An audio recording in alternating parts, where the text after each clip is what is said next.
Welcome to the Weekly Juice Podcast, where we discuss all things real estate, personal finance, investing, entrepreneurship, and the many ways to achieve financial independence.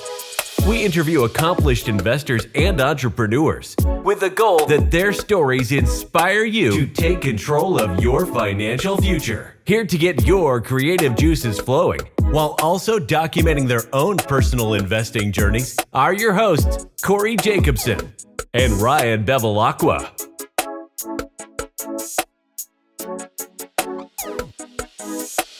Welcome back to the Weekly Juice. As always, it's your boys, Ryan and Corey, here with another episode. Today, we had a very unique episode and one of our favorite to date. We actually interviewed one of the top entrepreneurs I think that we've ever had on the show, and is the founder and creator of a global phenomenon. The person we interviewed today, his name is Robert Croak, and he's the founder of Silly Bandz. And I'm sure you've all seen these. He actually got the idea from the Live Strong bracelets. If you remember those yellow bracelets that were coming up when we were kids. I mean, at least when Corey and I were kids, we're in our 30s now. But he created that and it took off like absolute wildfire. He tells us the whole story of how it took off. And he had this 3-year span where he was just working like 18 hours a day, just like literally buying buildings next door to him, hiring people, leaving them name tags, like just a completely insane process to grow Silly Bandz. But not only that, we just vibed and you feel it in the episode. Like he's just such a good dude. He's got like 800,000 plus followers on TikTok, about 150,000 followers on Instagram. And you'll know it's not what he's famous for, but he's always doing these walks, these motivational, like he's on a hike and he's saying like, here's the 5 tips to help you, grow your investment portfolio. And it's such seriously valuable advice. And he gives it to you in this concise episode here too. But Robert's a real one. Like he's calling out the guru influencers and the guys who are, doing all the fake courses. Robert's one of the guys who was like, seriously, a real entrepreneur. He has real estate, multiple businesses, angel investing. Silly Bandz is how he kind of made it, quote unquote, famous, but he had multiple companies from a bar and restaurant prior to that. So he blew our minds today, but more so it was just an amazing talk with like a really, really good person. He sets the stage for investing 101 and he takes us almost like every step of the journey from a beginning investor to a novice to advanced and then to basically like a superhero, right? When he's making tens of millions. So this is an episode you'll want to go from start to finish. It's a feel good story, but also it's tangible information. I was thinking about this as we went through the episode. He had clip after clip that you could save as a nugget of information. So this is one you will not want to miss. You'll want to stay to the very end. And just we kind of segued semi out of real estate. We talked about it a little bit, but it applies to business though, and everything to do with business and real estate. It was a business 101 course, truly. And I don't know. I can't say I love that guy, dude. I really do. It was so fun to talk to him. He's unbelievable. He really is. And he's, for his lighthearted personality, for as much as he has done, and like to get into a room with a gentleman like this is absolutely insane. And it's funny how we even got into contact. Corey shot him a random DM. He answered immediately. I think he was just using his mess like on DM, and he said that he still runs his social media, which is very rare for somebody that's as big as he is. He says he gets like 800 to 1,000 DMs a day. 8,000 DMs, dude. Oh, is that what it was? Yes. Yeah, and he answers them. He says he just listen to the episode, because some of the stuff that he's saying, it's like you can't believe that he's as humble as he is at the point in his life that he is, but he's living the life that any entrepreneur would want to get to. Gets to go play tennis, gets to go on walks, gets to do projects, angel investing, stuff that he really loves to do, and he's beyond financially free. So why would you not want to take an hour out of your day and listen to somebody like that? He's not the one that's ever going to put you down for wanting to do something. And he's not like some of the big gurus out there, as Corey mentioned, that'll sell you on $1 million course. And they'll say, if you're not making $400K a year, then you're a nobody. He will help guide you step by step. He has his own community that he's built. It actually launched today. So definitely an episode for the books. We're so excited. I mean, we're just going to stop rambling. And without further ado, let's welcome in Robert. Robert, officially welcome to the Weekly Juice Podcast. Corey and I are so excited to have you on the show, man. So thank you so much for joining us today. Yeah, I'm excited to be here, man. Anything I can do to bring value and share some of my stories, I'm here for it. We appreciate that very much. Well, to start us off, if you could, kind of give us the background on yourself and then how you got into entrepreneurship. Yeah. So I grew up super poor from a broken home, all the tragic stories. And that's why it's always funny in my DMs and my comments when people say, oh, it must be nice to be able to share these stories because you're a rich dude. Well, it wasn't always the case. So I grew up, pretty typical poor kid, played a lot of sports, thought I was going to be a pro baseball player. That never worked out. Really always had the entrepreneurial spirit, had paper routes from when I was 12 years old. That built up to, a bunch of other side hustles. And I always had 3 jobs. Remarkably, if you looked at me now, you wouldn't believe it. But my main source of income through college was I taught dancing. So, and that was right when breakdancing and everything got big. So I really got into that and I crushed it. So after that, moving through college, I really had a great opportunity through sadness. Actually, my grandmother died and she left her restaurant and bar that was going to go to my mother. And so we decided to remodel it, keep it going. And then we renovated it. And this was when I was like 21. And so we turned it into a concert bar with like lots of cool events. And that really took off. So then in my 20s, I was actually working in finance at a car dealership by day and then nightclubs at night. So my schedule was so crazy. And this was, back then, 30 years ago, entrepreneurship wasn't like that. People just had jobs. So it was really cool because with the dealership, I went to the owner because I did so well as a salesman. And I said, look, I'm opening my own business. I'd really like to keep working here. I think I can do really well for you. Can I have special hours? So we made an agreement that I didn't have to come in at 9, that I could come in at noon and just do noon to 6. So my schedule for like 3 years was noon to 6 every day at the car dealerships. Then I would go home, shower, eat, go to the restaurants and bars, work the night shift till 2:30 in the morning, and then come back home. Plus I had 2 duplexes at the time. So it was a crazy time for me, but that's kind of like my big start into entrepreneurship that then led me into the product world. And then my big break, everyone thought my big break was Silly Bandz, but my big break was I was doing triathlons.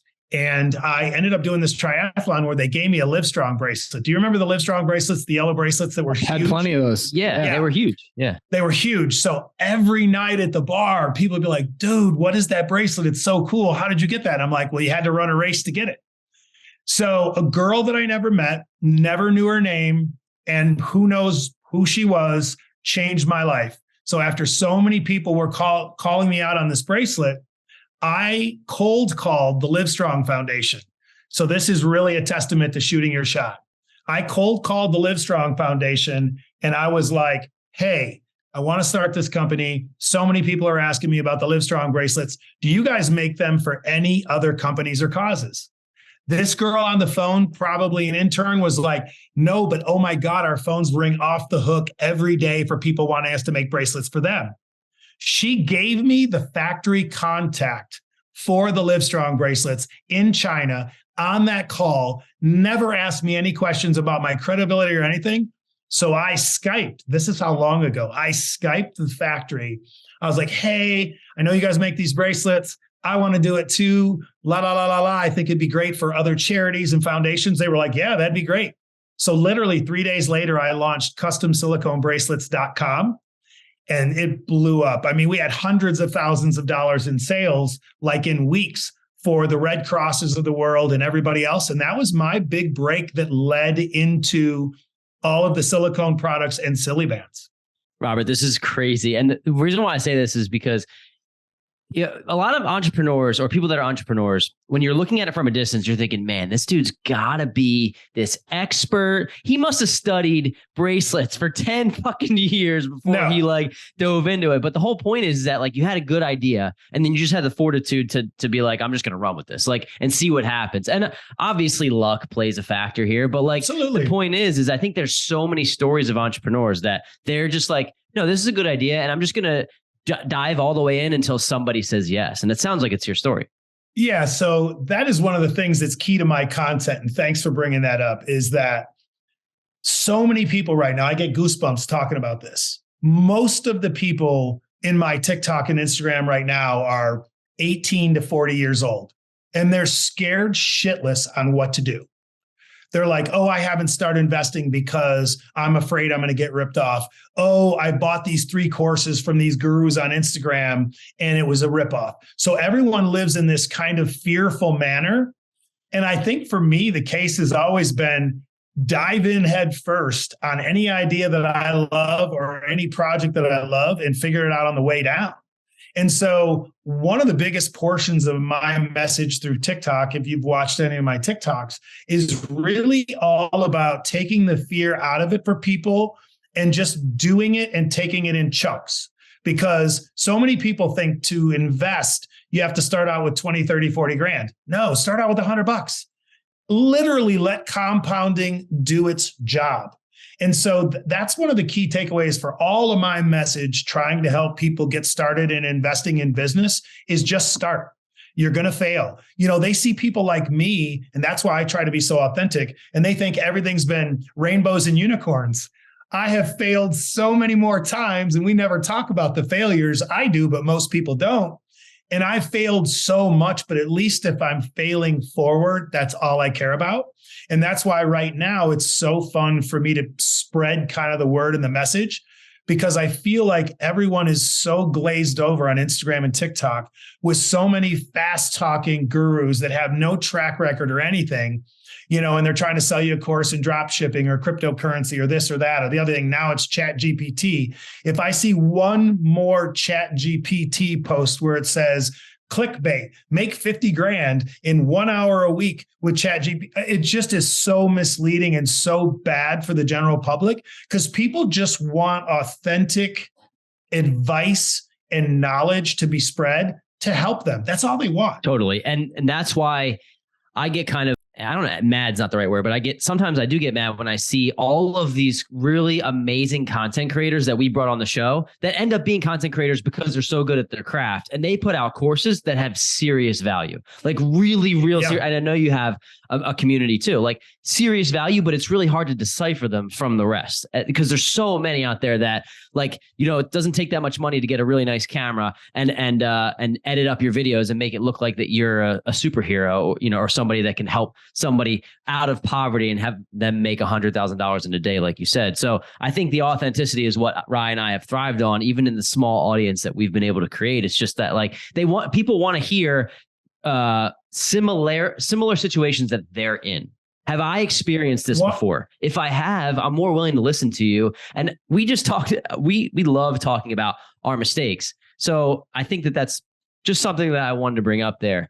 But for people that don't know your full story, I want to get into the financial independence and the investing in the business mindset stuff that you talk about. But before that, let's just talk about the inception of Silly Bandz, how that came to be. I know Livestrong played a factor in it. You kind of gave some of the story, but how did that start to take off for you? Once you realized that you had something like gold right in your hand? Yeah, great question. And it's obviously emblazoned in my soul because it was such an incredible time for me. And it is now, because Silly Bandz are back now and could be bigger than they were the first time, actually. But how it all started is the same as everything I do. We were really, plugging along on a bunch of projects. And one of the Chinese manufacturers showed me these really small shaped rubber bands. And I was like, wow, those are really cool. I don't know what anyone could do with them. But I was like, if I made these bigger and thicker and had more detail, these would be dope to wear as bracelets.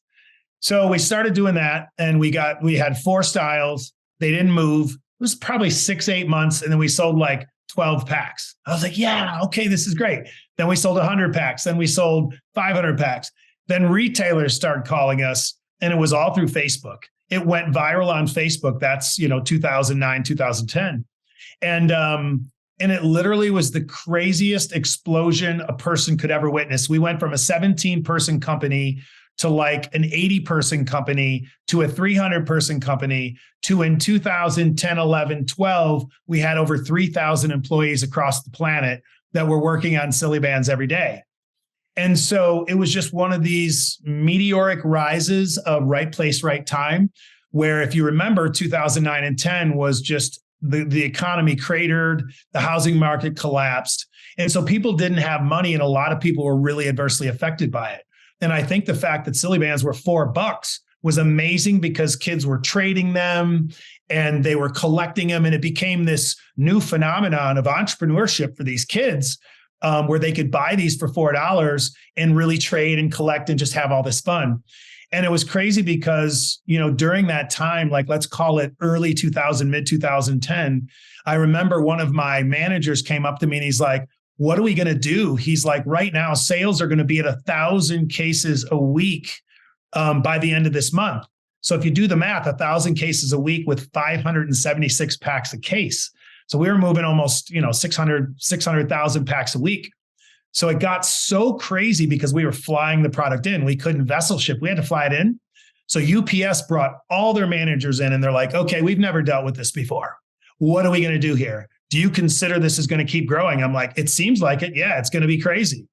So literally UPS gave us our own planes. This is bizarre. Small business, Toledo, Ohio. So they literally had 2 planes back and forth every day, one back.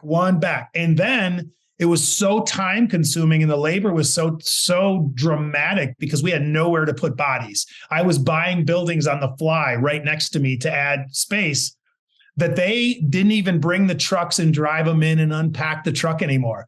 We got a provision from the city because it was my alley. UPS would drive in the morning with 2 semis, drop the semis, literally just drop them.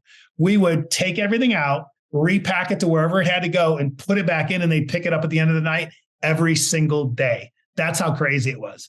So it was just the coolest thing to be this small town guy that created this product that went viral. And it's one of the greatest viral sensations in history of products. And to be able to learn all the things I learned in such a short period of time of how to scale a brand from obscurity to $100-200 million. So yeah, it was an amazing time. And now this time around, I've had 10 more years of experience. So I'm handling it a lot better now than I did the first time. Oh, got it. I didn't know that you still own the company. So I'll let Rye ask his question, but yeah. So we hear this all the time, and I wouldn't say all the time, but people go and they tell us the 30-second snapshot of their story, and it's incredible, right? But there's so much to that, right? So you just gave us the iterations of like 0 to 300 to all the way up to 3,000 employees. Can you talk about how you learned to hire people? Did you bring in a business coach? Like, give us some sort of like how the hell you did this thing, because bringing in bodies is scary, right? Yeah, you're gonna laugh. So this is one of the funniest stories probably in hiring history. We were so overwhelmed at the Ohio office and warehouse that we literally, this is bizarre to even talk about. We literally didn't know what to do and how to get enough bodies to keep up. We were hiring every day as many people that would show up. And I remember vividly, the cops would pull up and be like, Croak, what are you doing? And I'd have a person with a big truck go to like Office Depot and buy 10 more white tables from like Walmart or Office Depot. We ran out of room in so many buildings. We had people sitting outside every day, as long as it wasn't raining, working outside, literally in the grass, because we had nowhere to put them. So I remember vividly, Katie Couric wanted to interview me because Silly Bandz was the story of the news. They were like, okay, we're going to fly you. We're going to set you up in New York. We're going to do all this stuff. I'm like, I can't leave. I'm like, do you have any idea what it's like to be doing $1 million or more of business a day? I'm like, I can't leave. So they flew in to interview, and they started the interview with me out front. And don't laugh at me. Me out front, I had "Hello, my name is" stickers, the ones that come in the box. And we did a Facebook post on my personal page and the Silly Bandz page. We need bodies. Anyone looking for a job, show up tomorrow at 8 a.m. We had a line down the street and we literally went, what's your name? And if they looked decent and they had like 30 seconds with me, boom, go there. And I hired like 60 people on the spot in the line while they were interviewing me. And so there was just no time. I literally, during that period, I sold my house. I had a beautiful home, didn't see it forever, sold the house. I owned a construction company. So we took the upstairs of the office, the main office. And I said, put a bathroom and a kitchenette in and get me 4 brand new beds and curtain them off as soon as possible. So in like 6 days, they turned it into an apartment. So we had me and my fiance, we had my 2 managers in this area. We had 2 other guys here. And we literally did 6 in the morning till 9 or 10 at night every day for a year and a half. Literally, I couldn't leave. I had offers for TV shows and speaking engagements. I'm like, I can't leave. There's just no possible way to leave. So the hiring was the most archaic, crazy thing that we had to do everywhere in Europe, Japan, China, everywhere. We had to hire so many people. It was impossible, even after I hired an HR manager. So it was not pretty, not at all. Well, the good news is that it's a good problem to have, right? So you got enough revenue coming in, you can figure all that stuff out. But I'm curious, it sounds like that's not a lifestyle that's sustainable. It doesn't really matter how much money you're making if you're working that many hours. You're just like, what are you going to do? So at what point did you realize that, like, either did you pull yourself out of the business or did it slow down? Like, at what point were you able to, like, come up for a breath of air? Yeah, I would say that's a great question. So I would say when I came up for a breath of air was probably when Silly Bandz slowed down in 2012. Then I started enjoying the spoils of the craziness. I bought a nice house in Las Vegas because we had a Vegas office, bought a couple cool cars, did some fun stuff, took some little bit of vacations, but I started to do like speaking engagements and getting out there into the scene, because here I had the hottest product pretty much on the planet for this 2.5-year stretch, and nobody ever saw me. Like, nobody saw me because I was just in this bunker in my office, just 16 hours a day, hanging on for dear life. So when it slowed down, then it all changed, and my lifestyle got better. I started going back to the gym, eating correctly and all that. But definitely I don't live that way now, because I've realized now that the balance of fitness and, my psychological well-being is so much more important. So now I take things, more in a speed that I enjoy, because I don't want to give up my fitness and tennis and the stuff that I enjoy. So no amount of money now could get me back into that. But it was one of those things where I was much younger. I mean, it was 10 years ago. And, you're hanging on for dear life, and you're making more money than most families make in a lifetime in a very short period. So you're not going to walk away from that. You just can't. You have to just get it done. Yeah, it sounds like it was like an all-out sprint for about 3 years, right? And that's pretty. It's not pretty rare. It's extremely rare. So, for people that are listening, chances are you're not going to create the next Silly Bandz. You might. That'd be awesome, but I wouldn't prepare for that on our end. Like, that's not something that we're even striving to do. We just want to be wealthy and have our time freedom and be able to do what we want when we want. So for people that follow you on social media, you talk a lot about that. You talk a lot about mindset. You talk a lot about, like, if you were just getting started investing, let's say you're talking to aspiring entrepreneurs, maybe you can relate it to Silly Bandz, but like, what do you tell them looking back, knowing what you know now about your journey? And not that you would do anything different, but like, what do you think is new and fresh and ripe for 2023, and being that everyone's trying to be an entrepreneur? Yeah, I think one of the key takeaways from that would be authentic to yourself, find what works for you, and don't chase the shiny ball syndrome, because we live in an era right now where everyone's an expert. Every day I see 30 new people that are all of a sudden an expert in every field. They've never done it. And it's really the great thing about society now is, let's call it anyone in the 32 and under category. I think it's amazing, because right now you guys have so many incredible tools to build wealth that make life so much easier, so you can maintain your quality of life. I mean, let's think back. When I did custom silicone bracelets, the Livestrong bracelets, that was 2003. To build a website with a back-end platform to process orders, a shopping cart, was 15 to 20 grand to build it. Think about that. Let that sink in. And right now, if you guys have an idea for a product tomorrow, you can be live with that idea for $100, and you can have a website, social media, all of your legal documents and everything for like $100 to $200. That is mind-blowing to me when I see comments in my DMs or in my comments section of my TikToks where people are like, oh, well, it's just not meant for me, or, I've had a bad string of luck, or they have some excuse of this victim mentality. And I just think that's why I teach mindset, and not teach it, I preach it so much, because if you can make that switch that this is for me, If somebody else can do it, I can do it. All the tools are there. Back when I came up, you had to have money. You couldn't go get a shopping cart or a website for $100. You couldn't get a video person to come do video and pictures for you for $20. All of that exists now. People just, and that's why I try to preach to people to get out of the fear mechanism in their brain, because it's just so much better now. And there's so many tools and opportunities that it's just an amazing time to be alive. I love the fact that I have all this experience. So I'm the old guard, but I'm still in the new guard to where I can try to spread value and help other people.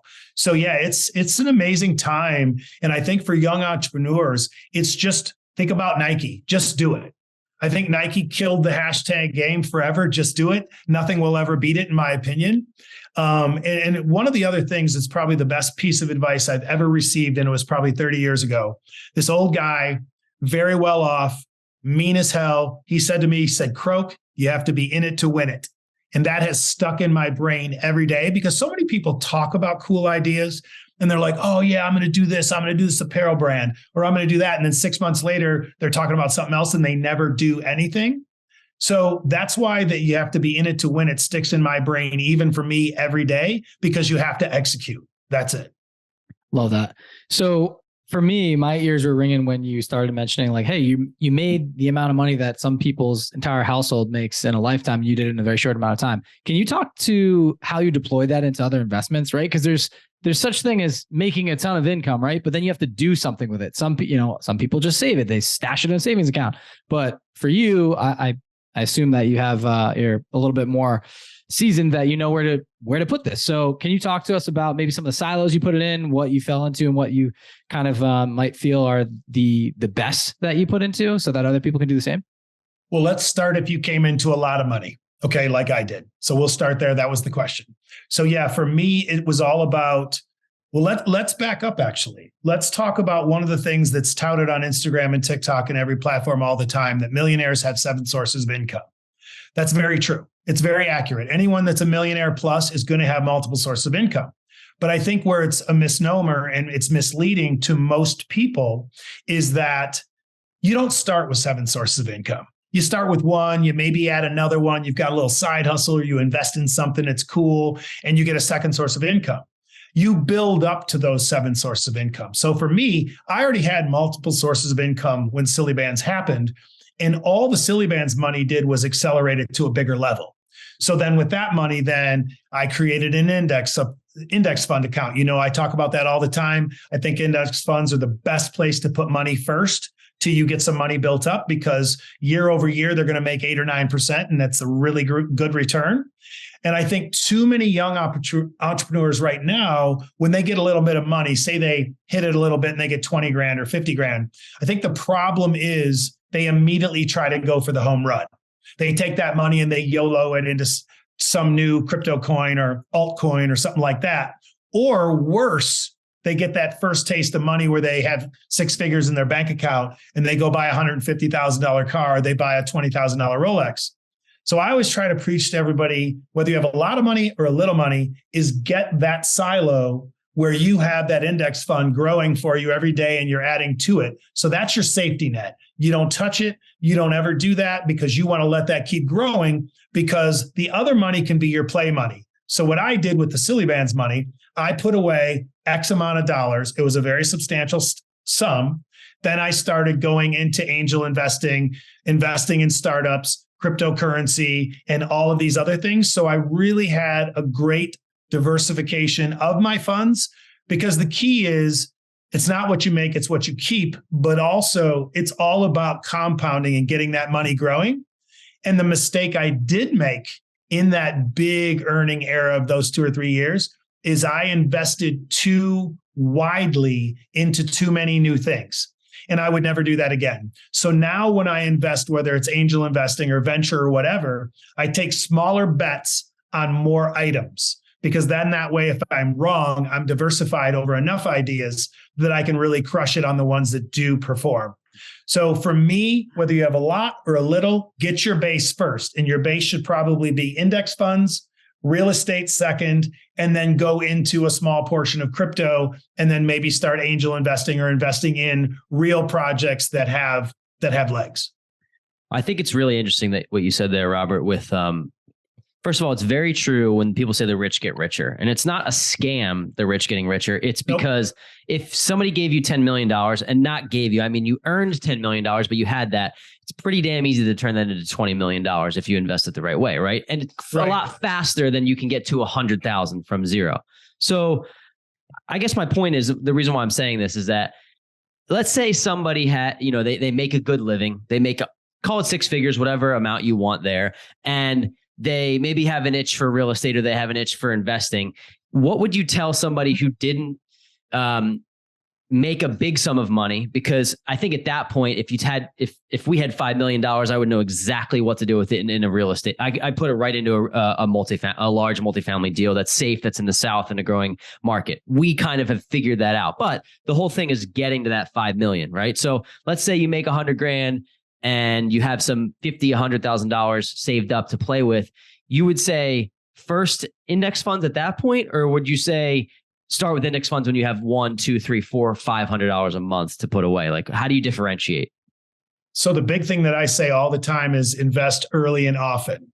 I think one of the biggest problems we have, and a lot of this comes from people following the wrong people on Instagram and TikTok, is so many gurus, Grant Cardone and so many of these other guys say, if you only have 10 grand, you're broke and you're a loser. Don't even waste your time. They say it all the time. Yep. And I think it's horrible advice. It's not only is it demeaning and it's divisive and all that, it's just bad advice. Because at the end of the day, so we say this, my family owns a firm, Croak Asset Management in Toledo, Ohio. And we say little accounts become big accounts. And that's how we keep focus and we keep perspective with clients that come and say, I really want to get invested, but I only have 5 grand. Can I start with that? And they're so scared. And so for me, no matter if you have 100 or 100,000, I think the best place to start is index funds, because you have the best and brightest minds in the world that are managing those funds. And because of the fee structures are so low, the performance is so good, I would challenge anyone to tell me of a better starting investment year over year. Because of course, there could be a crypto that comes out that we all 100x off of. But those are so rare and so hard to time and get right because there's so many scams. Whereas if you look up index funds performance for the last 50 years, I think it's like 8.9% adjusted. So for me, I would start with index funds. Then I would look at real estate. Then I would maybe look at, there's some other vehicles like right now, high yield, savings accounts are pretty good. They're like at 4.5%. But I always like to tell people to start the base with index funds because you can't go wrong. So that's my thought. So from there though, like it's almost, and I'm not trying to challenge by any means, but it's an easy route. I think for people that are listening to our show, they're kind of at that point where they're like, hey, listen, I have the index funds. Maybe I'm not sure if I need to have these in my 401k, my Roth IRA. Do I have them in my brokerage? Like maybe I have them everywhere. And then they're like, okay, to become wealthy and build generational wealth, I need to get into the real estate game, or I need to get in venture capital. I need to create my own product, right? And they have their foundation, which I totally agree with you. It starts there and you learn investing. But for the next stage, what do you recommend for people? Let's talk maybe real estate. And when you have a larger sum of cash to get into the big fish game, how do you navigate that? Yeah, so exactly what you said earlier is I would start with buying a duplex or a fourplex. And that's if let's say you have 50, 60 grand and you can go ahead and make a move on that. I would house hack that, because then the tenants are going to pay your mortgage and you have not only you can live for free and then take the money and go buy another property, but also you'll have all the capital appreciation. And then as you grow more, then you can do larger multifamily deals, syndication deals, and stuff like that. But if you go too big, too fast, and you're wrong, let's say you get that 100 grand and you're like, I'm going to put 80 of my 100 into one real estate deal. What if it's wrong? What if then the market slows down and the capital appreciation goes to 3%? And let's say that it's mismanaged or the fees are too high, because that's one of the number one things I do as a practice for myself is whenever I see a big influencer come up in the real estate game, I will secretly challenge them. And what I do is when they post this, join this new program and get in it on this, this, and this, I'll be like, okay, cool. I'll sign up. I'll go through all the diligence with them. And it's usually kind of funny because when I ask the hard questions, or I ask to see their fee structures and I ask to see their documentation and their P&Ls, they shy away. And so for me, I would say the first iteration, the first step would be a duplex or a fourplex. And then I would move up to a multifamily if you find someone that you can partner with that you trust, somebody that you personally know, or somebody in your family knows, or someone that's killing it that will let you in on those deals. I love that. But I would delay getting the family home. That's one of the things that I preach a lot, as you guys know, is that I think you should wait on your first home, your first real estate project being your family home, because money is all about velocity, and your money is dead in the water. If it's your family home, it's not making you money. It's not writing you a check every month. So I would say the index funds, then the real estate, and then venture out into other investment strategies. That could be, buying small businesses. I love small businesses. Cody Sanchez talks about it a lot, about buying boring small businesses. She's spot on. She glamorizes it a little much for me sometimes, where it makes it seem so easy, where I got this property for $200,000 and it makes $100,000 a year. I've never found a business that I can buy for 200 and make 100 with a year, but she has a great team, and I like what she's preaching. But I would say small businesses. And then as you grow that and you're starting to multiply and have leverage, then you start using more credit for leverage. And then I would say from there, then you can start with your angel investing and building out more. Or if you just love real estate, some people go their whole lives and build all their wealth in one category. I just don't do that, because when the bottom drops out, then you lose it all. And so like right now, all the guys that have been Airbnb arbitraging for the last 3 years, a lot of those guys are going to get wiped out and they're going to be bankrupt if things keep going the way they are. We'll see if this economy straightens out or if it gets worse and worse, like a lot of the top guys think it will. But there's just so many ways to make money now that there's no excuse not to go out and use leverage and try different things, like Turo, renting cars, Airbnb arbitrage. These are all things you can do with very little money and really grow a lot of income. Yeah. And Robert, I think it's very important that you said that at that stage that you're talking about is you have your baseline already set, right? Yep. It's very hard to go try Turo and go try real estate and go try if you have $10,000 in the bank account. It's very hard. So the way Ryan and I felt like we've been able to diversify, and we have a small real estate portfolio, but we're diversifying within the asset class, right? We have long-term rentals, we have short-term rental, we're in syndications. So now if real estate all goes to shit, then we have a big problem. But I think the point is that we've partnered with really good operators, and we also bought, in early 2020 in some of our rentals where we got great interest rates and the rents are great. And even if it drops, we just don't sell. So I think there's diversification strategies within each of those sectors too that can help, where I would not just say, hey, we're just going to dive all the way in on short-term rentals at this time, because I think that there's market dips, and I love the midterm right now because there's so many cities and so many like hospitals that are hiring, and you can get a professor that stays for 6 months. You can get a guy working on a construction project that stays for 6 months. I love that. And I don't want to chase this shiny object syndrome. It's hard to do, but I think within a market segment that real estate's definitely been it for us. And that's I totally get what you're saying though. If you go all in as on the arbitrage, like in one city, you're kind of playing yourself at a risk there. Yeah, and I think real estate is definitely the game. I mean, I've been in real estate in big ways. I've sold off a bunch. Right now, I'm in that ramp up stage again. I'm working in 2 or 3 markets where we're doing home flips through tax sales and foreclosures, and that's been proving very lucrative for us. So again, another niche within the real estate market. Yep. And it's a great market for us because I've been in the business for so long. I can value engineer more profit than someone starting out. And, I'm not an expert in that field like some of my friends are, but that's the beauty of networking is I have friends that know more than me in some categories and I know more than them in other categories, and you help each other. So yeah, I love the real estate game. And I guess one of the big takeaways on this topic would be so many people, I forget the quote, but Warren Buffett was asked a long time ago, why don't more people follow your investing strategy? And he said, no one wants to get rich slow. Yeah. And so I think the big mistake that people make, and that's why I'm glad you guys agree with me, is that preaching the base. Get the base. Index funds are great. There's lots of different ways to make money with your base. And then you get your real estate base, and then you grow from there, because so many people in my DMs are like, oh, this guy's an old guy. He's a joke telling us to buy index funds. I'm going to go buy stocks. And I'm like, okay, great. Go buy stocks. If you want to pick individual stocks and you think you can beat the best and brightest minds with the best algorithms on earth, go for it. I have a stock portfolio too, but overall, I always want people to have a base. So if they're wrong, they're not going, oh shit, we got to move out of this house. We got to sell our car, or worse, it gets repossessed, because a lot of people are so risky early on, or even in the mid stages in their earlies and 40s. Then they end up being 45 years old and they have less than 100K saved, or less than like a $300,000 net worth. Then they really got to accelerate and make some good decisions to get ahead. Yeah. So it's interesting that we've gone through like kind of stages here and the evolution of this investing game.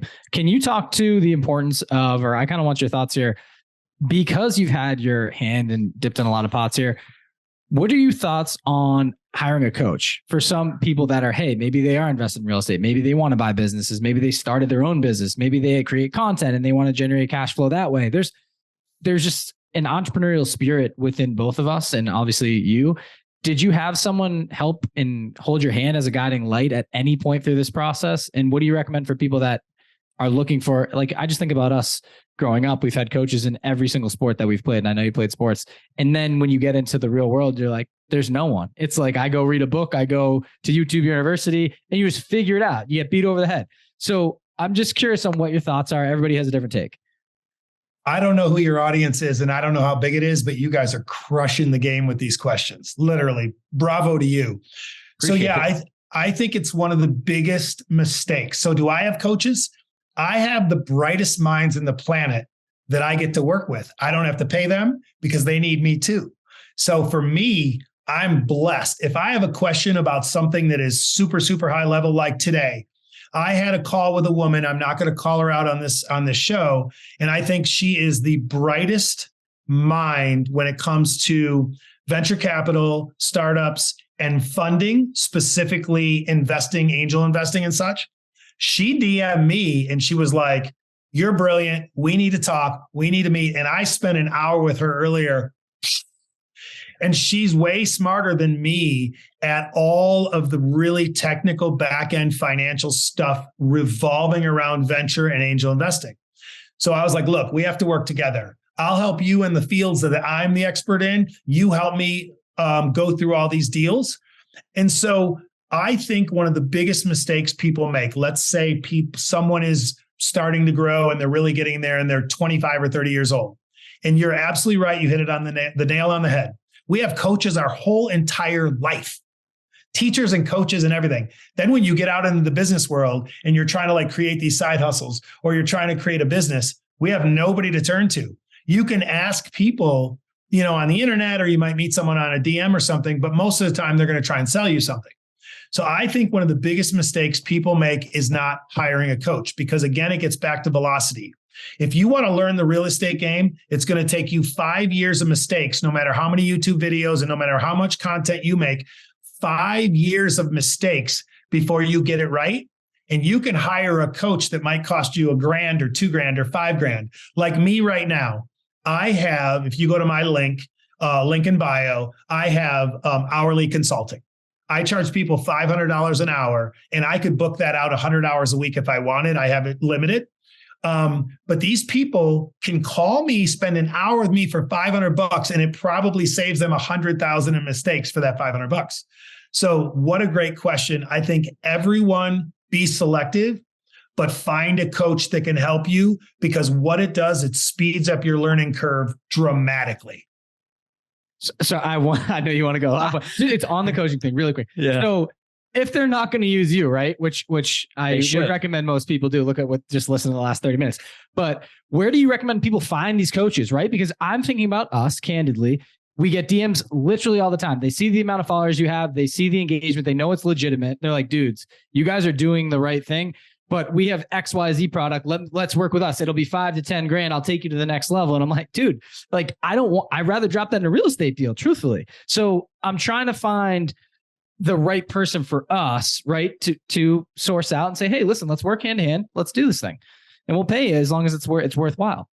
So I have a real problem with a lot of the people that do just that, because they'll come. We actually joked about it because we were filming the other day, and this agency reached out to me, the owner of the agency. He was like, hey, bro, I want to help you build your following on Instagram and TikTok. We can really blow you up. And then I looked and I'm like, he had like 3,000. The agency had like 3,000 followers on Instagram and like 8,000 on TikTok. I was like, shouldn't you blow up yours first? All the time. I hate that. Yeah. So for me, I struggle with it because I get so many people that are like, oh, pay me 10 grand a month and we'll do this. And I'm like, what? So for me, I challenge people all the time. I say, if you think you're good enough to move the needle for me, do it on a rev share. Show me that you can do the work and show me you can bring value. Almost all of my deals, I consult for several very large companies. I don't even take money anymore. They're like, what? I'm like, I don't want the money. Give me the equity. I'll show you I can move the needle and I'll prove it because it'll be performance based. So I got away from the people that want to pay me 10 or 20 grand a month to consult. And I do almost all equity based. So for me, I struggle with it, but I think you guys did it right. You shot your shot with me. And look, you got me on here. I didn't say no. I didn't say you got to pay me. I said, yeah, whatever. If you need me, let's go. And so I think it's all about shooting your shot and being able to find people that then you feel resonate with you and are authentic. When you find those people, then they might still have to charge you because time is money, but they're going to really bring value. So I think that's a key component, is do your due diligence to see who you feel is really authentic and is going to really move the needle and help you. It's brilliant advice, first of all, because Ryan and I were talking the other night and we're like trying to figure out like what our next steps are with our portfolio specifically. I'm actually selling one of my first rentals I bought. I thought I would never sell rentals. Like, why would you sell them for? You pay them off. They're 30 years. You have all this equity, but it's dead equity right now. And I'm able to turn 30,000 into about 100 in 3 years. So I decided if I could triple my money in 3 years, I'm going to get out of the deal. And I asked somebody, what should I do with that money? I want to go put it back into real estate for sure. I'm thinking about purchasing property down south. And one of our friends and business partners said, dude, you should put some of that money into a coach. So based on that advice and what I'm hearing from you, like I will, it's hard to do because you're like, oh no, I want my money to go make money. But the reality is that I need help, like truly. So I'm probably going to take, now that I'm thinking about it, I don't know how much it'll be, $10,000, $15,000 of that, 100, and probably put it into coaching because I know that can really springboard us to the next level. But like Rye said, it's definitely difficult to figure out who the right person is, who you vibe with. And 10 to 15 might not even get me that far with a really good coach, like it depends. So that's, the reason why I bring it up is I'm saying this because if I had 100 grand available that I'm about to have, I'm really highly considering taking some of that money and using it for how do I grow? Not just like what the next move is, because then I'm going to get stuck in another crossroad about the next move after that eventually until I create the roadmap. So I think it's great advice. Yeah. And I think you guys are it's incredible. Like, I can't wait to follow up with you guys in 10 years. Like, because so many people don't understand where you guys are already and how smart you are about what you're doing. But it's just really cool because the coaching thing is great if you pick the right coach. And don't be as scared as you think you are because you guys are smart enough to really flush it out. I mean, I have people right now that do 5-10 million a year in their businesses, and they still have me on retainer because they're like, we want to get to 50 million. I have companies right now that I could spit out 3 of them that I'm working with and negotiating right now that are at that $5 to $10 million mark. And they're like, what does it look like for us to have you on call an hour or 2 a month to help guide us? And I'm like, we'll figure it out. Because at the end of the day, that coach is going to accelerate you. You guys have all heard, all the listeners have heard it, you've heard it, that parked money doesn't make money. It just doesn't. I mean, if your money isn't keeping up with inflation, and that's the number one thing people don't even understand, if your house is appreciating at 3% a year, but I can put money in index funds and make 8 or 9% a year and 12% in good years, why would I park that money? And it's the same thing with the coaching. The coaching is going to accelerate your thought process and your roadmap so much that you're going to be like, why didn't I do this sooner? Because it's going to get you to where you want faster. And you two have the great blessing of youth that you're getting way ahead of it rather than waiting till you're in your 30s and 40s to then go, oh, I should get started now, which a lot of people do. They just don't think like you're thinking early on. It's a great point. I even have experienced this with my dad, where he's an entrepreneur and really, really good salesman. He got to a point later, he's 66, and something just didn't click where he was able to get super far ahead. Lives a great life. Like, let me add that. Lives a great life. But I think he thought he would be in a different spot. And I just think it's interesting that's kind of why we started the podcast. I'm like, I think a lot of people want to figure out a way to get ahead. Now, they don't need to have a $500 million company. Not a lot of people do. I'd be fine without one. But the point is if we can create net worths in the tens of millions and do what we want when we want, I think that's the goal. But it does really start with that foundation. And if you can get started in your 20s, I'm 31, Rise 32.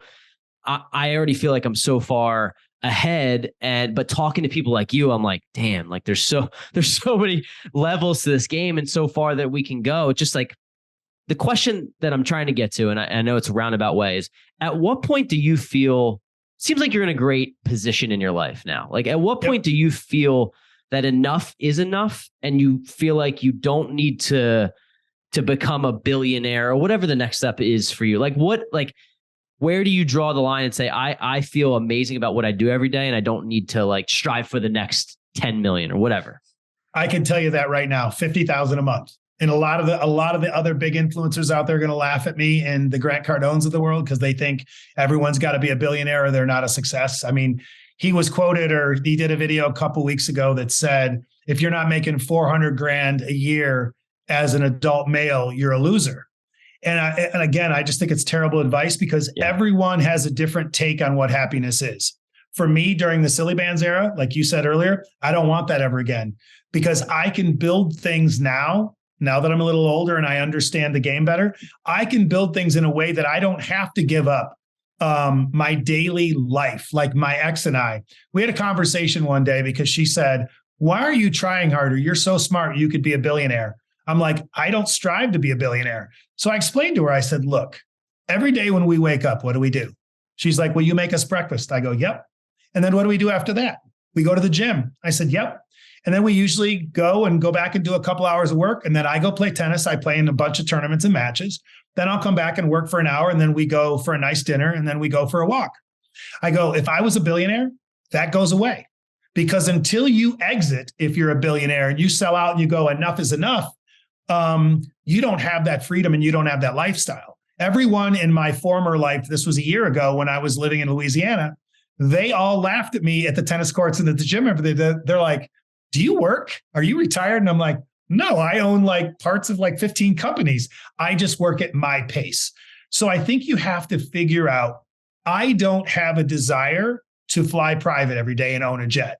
I don't have a desire to run a $500 million company. None of that matters to me. What I desire is to have enough generational wealth for wherever I end up family-wise and have the freedom to live every day how I want to live.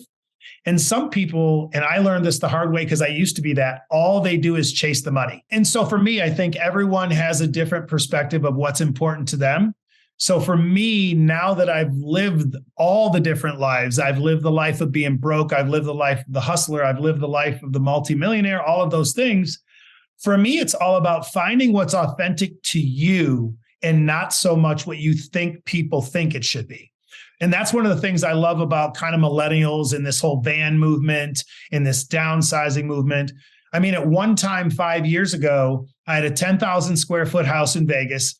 I had a 3,000 square foot condo in LA. I had the 5,000 square foot with 7 acres in Ohio. I had all this. I had Lambos and all this stuff. And I still love that stuff. But I've also learned that it doesn't make you happy. Yeah, I love watches and I love cars. So I'll always have cool watches and cars. But I think it's just really important for people to know what their happiness is. And I love that Gary Vaynerchuk, he did a big speech like a year ago. And he said, I don't cuss a lot, but he said, you guys need to shut the F up because you're not going to create the next Facebook. And 99% of the people out there aren't going to create the next Facebook, or they're not going to create the next Silly Bandz. But if they create a really nice career where they make 100 grand, 200 grand, 500 grand a year, they're going to really have an amazing life, because you need to find that balance between how much you think you need and how much you really need. Because at the end of the day, it's hard to spend $50,000 a month, even if you have a lake house and a boat and cool cars and all that. And so many people are just push this information through Instagram and TikTok and all the gurus that if you're not making $1 million a year, you're a loser. And that's just ridiculous. It's just ridiculous. So that's one of my big pet peeves. You say you get angry. I get angry because I want to challenge these guys and say, like, let's take Grant Cardone. Grant's doing fine now. He faked it till he made it, and that's all great. And he's making a lot of money, but I wouldn't want to be Grant. I wouldn't want to have 300 people calling people all day long with all these programs and having all this high pressure stress. Grant doesn't get to take 3 hours off in the middle of the day and go hiking and do a TikTok like I do. So there's just a balance of what is important to you for the lifestyle you want. Robert, you're living the life that Ryan and I strive to live one day. I just want you to know that. And it's remarkable. And I'm humbled to be able to talk to you, because I think one of the cool things about what you said there, and we've had a lot of high net worth individuals on the show, and everyone says something similar. Like, I have the cars, I have the money, I have the watches, whatever, the shiny objects, that they don't make you happier. But I almost think it takes the ability to buy them to realize that. Now, to punch that into somebody's head before they have it, it's not impossible, because I'm getting there, but like, it's still really hard to say that to somebody who doesn't have it. Would you agree? Did it take you to that point so you were like, oh, okay, now I realize why it doesn't make me much happier? I had to have it. So when I was 22, I was probably making 23. I was probably making 200 grand a year. So I'm on a date with a girl. I had a nice car. We were actually sitting in a Wendy's, and I never eat Wendy's. We were sitting in a Wendy's across from a Porsche dealership going to the mall in Detroit, Michigan. I saw this 911 Turbo getting taken off of the trailer, and I was like, and I had a 911 before, but it was a used one. So I was like, oh my God, I love that car. I should go buy it. And I literally was like, let's go walk across the street. We left the car at Wendy's, walked across the street. I'm like, how soon can you get this car ready? They're like, we could do it in like 2 or 3 hours. I was like, all right, I'll take it. I literally signed the paperwork. We went to the mall, came back, grabbed it. She drove my car home and I drove the new car home. I had to have it. I don't recommend people do that, but you're not going to stop people from doing that. So that's why I always tell people. So I did a challenge on a TikTok recently, and it didn't do great as far as views, but it really kind of impacted people. And the number one point I said is you have to get out of the mindset of being a consumer and think about being an investor. So when you get money, instead of immediately thinking, what can I spend this on? You think about, where can I invest this? So I said to people in this TikTok, I said, if you can't do that, then here's the challenge. Every time you want to go buy a new pair of Air Jordans that are $150, put $150 in Nike stock. Every time you're going to go buy a new iPhone and it's $800 or $1,000, I don't know what an iPhone costs, then put that into the stock. That is the challenge, to get people to pivot their mindset from being a consumer to being an investor. And that's the middle ground I was giving people to be able to do, because that's the biggest mindset to growing wealth, is getting out of the consumer mindset and getting into the investor mindset. Totally. And social media and just American corporation in general does a really good job of trying to keep people in that consumer mindset. It's like the whole goal, right? So you have to break away from it. And I've even felt like we always say, like, lifestyle creep, it's a big thing, especially when you're young, to not do all those things unless you have all the money coming in. I felt myself growing. I just don't grow at an exponential rate on the lifestyle creep, as I think a lot of people do. Like, if I make $150,000 or $200,000 or more, if I spend 75 or 85, like, no, I don't have to live off 25, right? It's not, you don't have to be insane, but like, as long as you don't push the envelope too far to up close, you're just going to be working forever. So I could talk to you for hours, Robert. I respect your time. I think I want to move to the last segment of the show and wrap it up here. I think I asked you this a little bit in a different way, but by the way, it's called The Last Drop. So if you're talking to your 18-year-old self, get to go back in time, What advice would you give 18-year-old Robert? The chances that he would listen may be slim, but let's say he was willing to take that risk and listen. What advice would you give him? Great question. And I'm going to do a TikTok about this. The number one thing I would do if I were 18 and starting over again is I would have immediately moved away from my hometown. I would have found a warm climate that doesn't have seasonal anything, businesses all year round because it's not seasonal. And I would have immediately went and got a job at the best country club I could find. I would have had a lot less nicer car because I always wanted to have a nice car when I was younger. I would have had a decent car, no matter what it took to get it. I would have lived 20, 30 minutes away from the country club so I could afford the rent in whatever I could get that was cheap.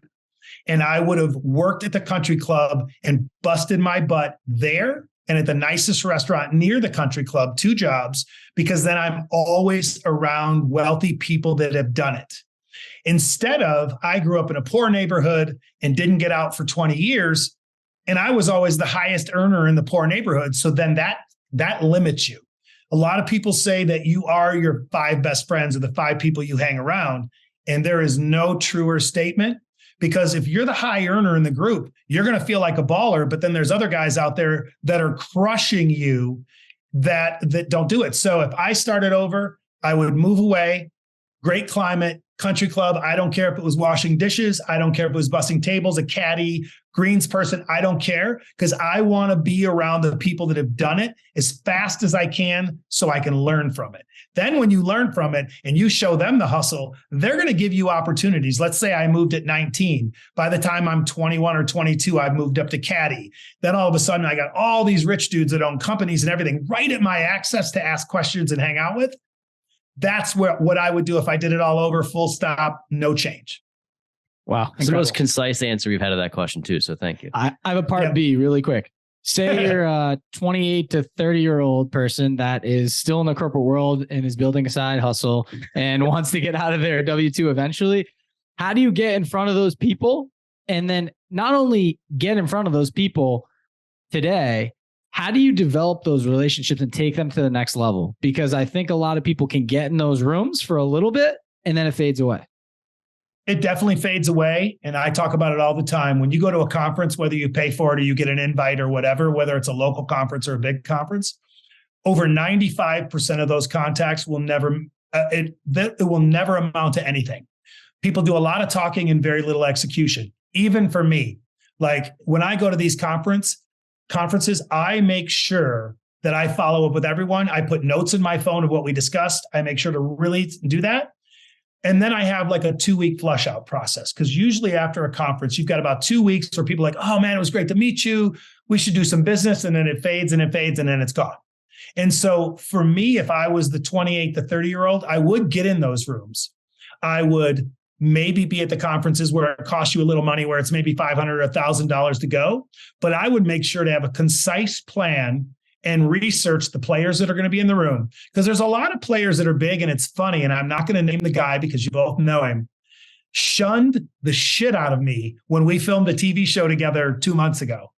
Then an hour later, I was being interviewed and he found out who I was, completely changed the game. Then it was like, oh yeah, bro, we got to work. Here's my number. Let's do this. Let's go drink, and sat by me at the table later, all this stuff. So you just have to find the real people, because even where I'm at today, I get shunned. And so it's hilarious to me that they do that. So it's just all about getting in the rooms, but being able to decipher who are the people that truly, honestly want to bring value. That's it. Totally.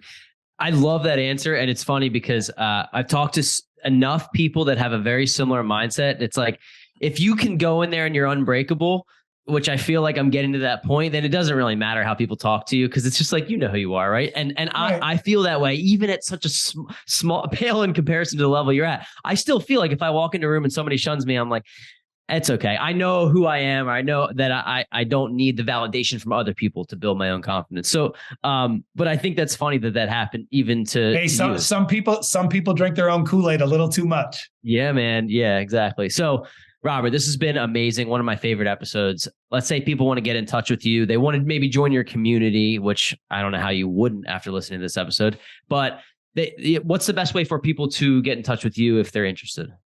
Yeah, I mean, Instagram is at Robert Croak. TikTok is at Robert Croak Official. My community is free. There is a paid option. It's $40 a month if you want direct access to me. And then from that $40, people will receive, they can ask me questions directly. They'll have a private live stream every week, a private email that comes from me every week with updates and my thoughts and where the markets are and everything else. And I wanted to keep it as inexpensive as possible to give people access to me, because a lot of people are like, you should charge $299 or you should charge $300, $500, whatever. I want to be the person that brings value to the everyman and the person that's getting started that doesn't have the money to pay the high ticket. But yeah, they can get a hold of me at Instagram or TikTok. Yeah. Love it. Robert, thanks so much for coming on. It's been an absolute pleasure to get to know you. And I hope you do follow up with us in a number of years, because we'll be excited to tell you where we're at. Hey, we can follow up every 6 months if you want. I don't care, as long as I'm helping. You're the best. Thank you so much. I couldn't sing your praises high enough. This was an amazing episode. Pleasure getting to know you. And thanks for all your advice and wisdom, man. Thanks for tuning in this week to the Weekly Juice Podcast. If you liked what you heard, please leave us a 5-star review on Apple Podcasts, subscribe, and share with friends. The more ratings we get, the more ears we'll get on our show, and in turn, we'll be able to provide you with more high-quality guests. You can also find us on Instagram at Weekly Juice Pod, where we post daily tips and tricks and document our own journey towards financial freedom. Make sure to tune in every Wednesday to get your weekly juice.